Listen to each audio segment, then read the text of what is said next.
खुमार में तेरे जी। ड्रामा सीरियल खुमार में आप लोग देखेंगे कि जब मुदस्सिर हरीम को घर लेकर आता है तो उसका बाप मुदस्सिर से कहता है कि मुदस्सिर आपका बहुत बहुत शुक्रिया, आपने जिस तरह मेरी फैमिली का ख्याल रखा ऐसे ख्याल कोई भी नहीं रखता। आगे से मुदस्सिर कहता है कि मैंने तो वही किया जो मेरा फ़र्ज़ था। फिर वो आगे से कहता है कि हरीम मेरा पूछना तो नहीं बनता, लेकिन मैं आपसे पूछता हूँ कि शेख फुरकान का आपके साथ क्या रिश्ता है। हरीम आगे से बताती है कि फ़ाइज़ मेरे शोहर हैं। मुदस्सिर कहता है कि ये मेरे लिए बहुत ही हैरानी की बात है। हरीम कहती है कि लेकिन मेरे लिए बहुत तकलीफ़ दह बात है, इसीलिए मैंने आज तक आपको ये बात नहीं बताई।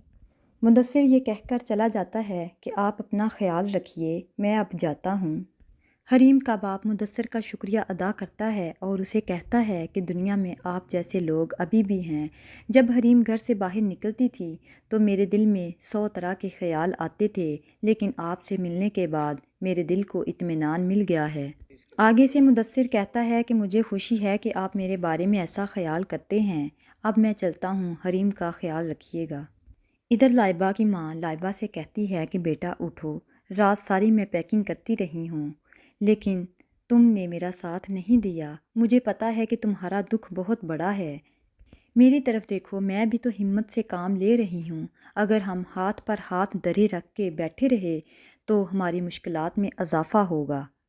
आगे से लाइबा अपनी माँ को कहती है कि मम्मी आपने अच्छा नहीं किया, हरीम के साथ बिल्कुल भी अच्छा नहीं किया। हरीम की बद्दुआ हमें ले डूबी है।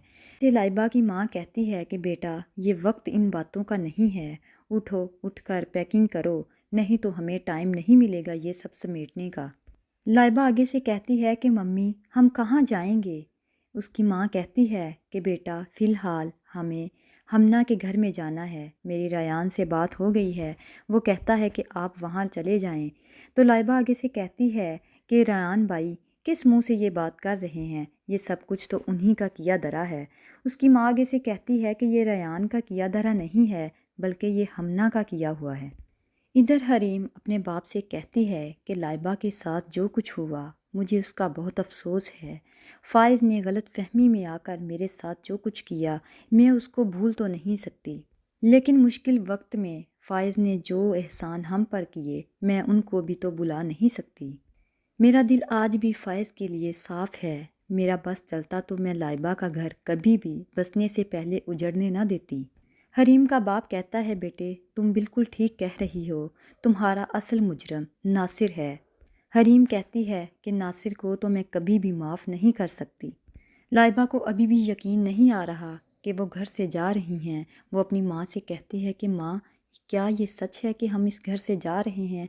बाबा ने ये कितनी मुश्किल से सब कुछ बनाया था, इतनी आसानी से ये किसी और का कैसे हो सकता है? सब लोग झूठ बोल रहे हैं, गलत कह रहे हैं, हम यहाँ से कैसे जा सकते हैं? उधर से फ़ाइज़ आता है और वो कहता है कि मम्मी आप लाइबा को लें और घर से जल्दी चलें, क्योंकि पुलिस किसी भी वक्त आ सकती है। कहकशां बेगम कहती है कि फ़ाइज़ बेटा आप हमारे साथ नहीं जाएंगे। फ़ाइज़ कहता है कि नहीं नहीं माँ, मैं आप लोगों के साथ नहीं जा सकता क्योंकि मेरे अरेस्ट वारंट जारी हो चुके हैं। कहकशां बेगम कहती है कि बेटा क्यों, आपने तो कुछ भी नहीं किया, आपका तो कारोबार में कोई हिस्सा भी नहीं है, फिर आपको क्यों अरेस्ट कर रहे हैं? फ़ाइज़ कहता है कि माँ मैं जानता हूँ, मैं अपनी ज़मानत की पूरी कोशिश करता हूँ और मैं ज़मानत के बाद इस्लामाबाद चला जाऊँगा। उधर से मैनेजर आता है और उनसे कहता है कि आप लोग जल्दी से यहाँ से चले जाएं, ऐसा ना हो कि आपको किसी बहाने से वो गिरफ़्तार कर लें। बाहर गाड़ी बिल्कुल तैयार है, आप लोग जल्दी इधर से निकलें। इधर हमना की माँ हमना को कॉल करती है और वो उसे कहती है कि मैं उन लोगों को अपने घर में नहीं रख सकती, मेरा घर कोई शेल्टर होम थोड़ी है। हमना आगे से कहती है कि माँ रयान मेरी खातिर अपना बिज़नेस सब कुछ लेकर मेरे साथ कनाडा मूव हो गया है, तो आपको इतना तो करना होगा। लेकिन उसकी माँ नहीं मानती, कहती है कि मेरी प्राइवेसी का क्या होगा, मैं नेक्स्ट वीक कनाडा मूव हो रही हूँ, मैं कैसे उनको छोड़कर आ सकती हूँ।